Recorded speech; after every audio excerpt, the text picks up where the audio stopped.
So one of the big concerns we've had in the storm, especially with the high winds, is power situations, power outages. Let's get the latest now from Con Ed and with Alfonso Quiroz from Con Ed. Alfonso, thank you so much for joining us. Where does Con Ed stand right now with power outages?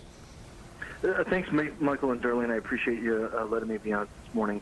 Right now, we've got about 1,500 customers out. Most of them are clustered in the upper part of Westchester County, and we are attacking those outages right now as we speak.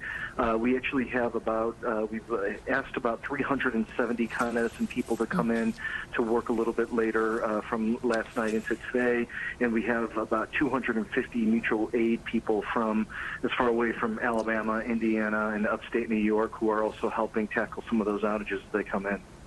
Well, Alfonso, I want to get to the power outages now. You know, people are they're still not over what happened during Tropical Storm Isaias, where you had about 300,000 customers across our region with no power for about a week or more in some cases. So I think what we're trying to figure out is, I understand you have a few extra crews, you already have the outages.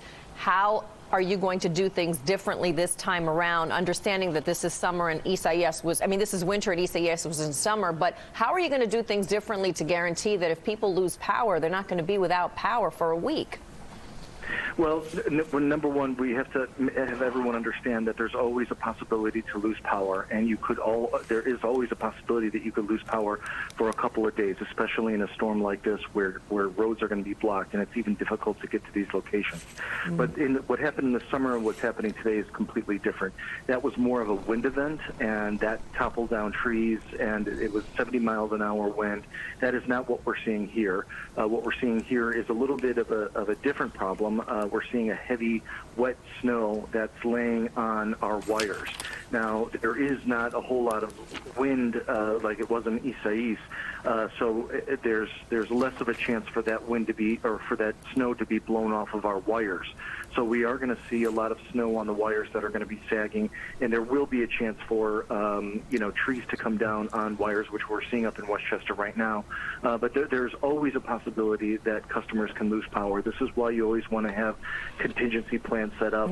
You want to be able to contact us as soon as anything happens, and you want to be in constant contact with us. I mean, we definitely understand there's always that possibility. I think that there's just obviously there's no excuse for what happened last time, and I think people want some confirmation from you guys at Con Edison that they will not be without power for a week because whatever the reasons are, and there aren't enough crews or whatever it may be. So, I mean, hopefully things go differently this time.